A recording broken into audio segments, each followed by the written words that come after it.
Hello students. तो आज के इस वीडियो में आपका पुनः स्वागत है। आज हम चर्चा करेंगे यूपी बोर्ड क्लास 12 के लिए पोएट्री से लेसन 10 यानी कि 10वां lesson the song of the free, जिसका हिंदी में अर्थ है स्वतंत्र गीत, और जिसको लिखने वाले कवि का नाम है स्वामी विवेकानंद, और जिनका जन्म 1862 ईस्वी में हुआ था और जबकि इनकी मृत्यु 1902 ईस्वी में हो गया था। तो देखिए, स्वामी विवेकानंद जी को वास्तव में कौन नहीं जानता है। 19वीं यानी कि ये लगभग समझिए कि 1902 ईस्वी यानी कि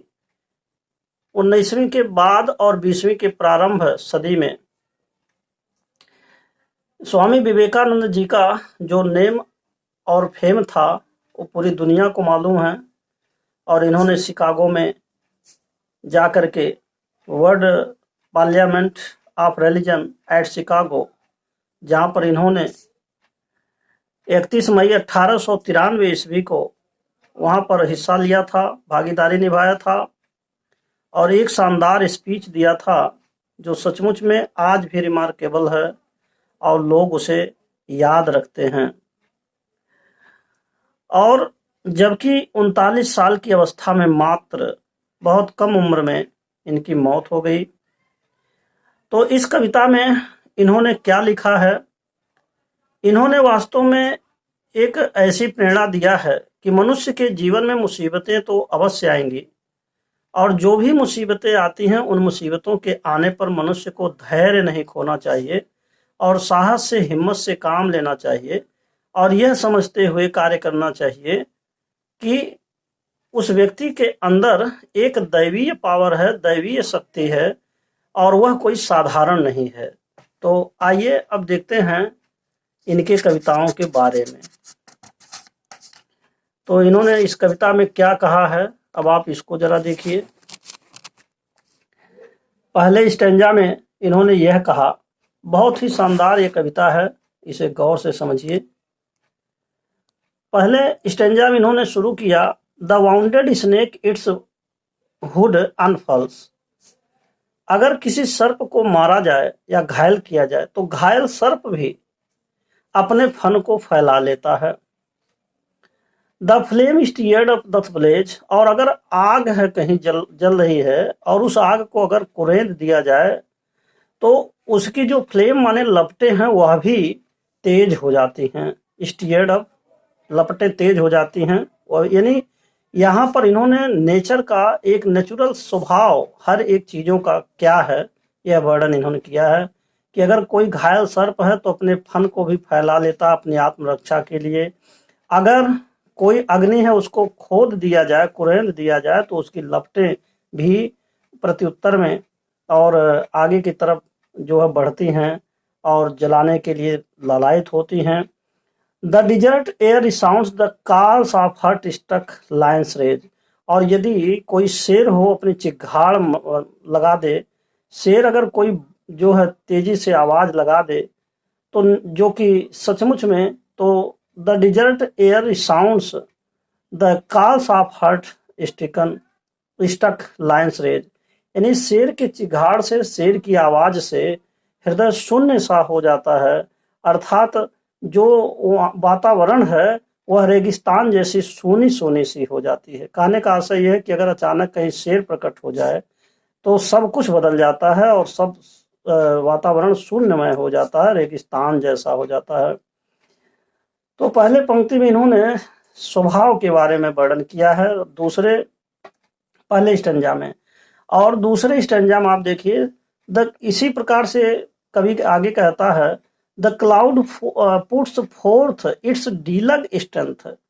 यानी कि जो बादल होता है ना वह अपनी दुगनी शक्ति का प्रदर्शन करता है। When lightning cleaves it's breast, यानी कि जब जो बिजली है, आकाश में जो बिजली चमकती है, जो आकाशीय बिजली है जिसको लाइटनिंग कहेंगे, तो जब लाइटनिंग यानी आकाशीय बिजली और क्लिप्स इट्स ब्रेस्ट, क्लिप्स माने फाड़ देती है, ब्रेस्ट माने सीने को, अर्थात कवि के कहने का आशय है कि जब आकाशीय बिजली बादल के सीना को फाड़ देती है तो बादल भी अपनी दोगुनी शक्ति का प्रदर्शन करता है। कहने का अभिप्राय यह है कि जितना ही गर्जना होती है तो बारिश जो होती है वह भी बहुत ही ज्यादा भयंकर होती है, उसके बदले में बारिश भी तेज होती है। कहने का आशय यह है कि जब बिजली जितने ज्यादा आग फैलाती है तो जो नेचर है वह उतना ही ज्यादा पानी भी उसमें फैलाता है। When the soul is steered to its inmost depth,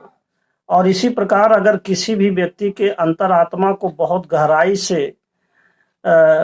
उसे परेशान कर दिया जाए, तबाह कर दिया जाए, तो ग्रेट वंस अनफोल्ड दियर बेस्ट, तो जो महान लोग होते हैं अपनी सर्वोत्तम स्थिति को उत्पन्न करते हैं, अर्थात महान जन जो होते हैं महान कार्य करते हैं। कवि के कहने का आशय है कि जब किसी भी व्यक्ति को और बहुत ज्यादा सता दिया जाता है तो जो महान लोग होते हैं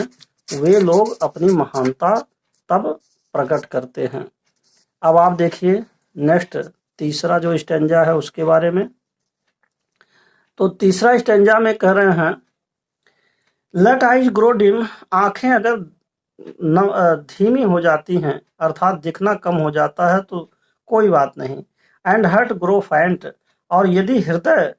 जो है उदास हो जाता है तो हो जाने दो, एंड फ्रेंडशिप फेल, अगर मित्रता असफल हो जाती है यानी छूट जाती बिछड़ जाती है या टूट जाती है, एंड लव बिट्रे, और यदि किसी का प्रेम बिछड़ जाता है तो हो जाने दो, let fate it's 100 horror send, और यदि तुम्हारे भाग्य ने तुम्हारे लिए सैकड़ों मुसीबतों को भेजा हो तो भेजने दो, and clotted darkness block the way, अगर तुम्हारे सामने इतनी घनघोर अंधेरा हो कि जिससे कि रास्ता बंद हो गया हो तो हो जाने दो, and nature were one angry frown,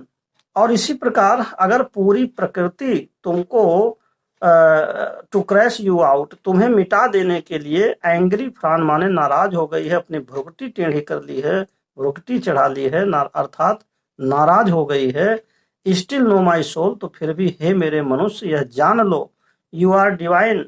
कि तुम एक डिवाइन हो, तुम एक दैवीय हो,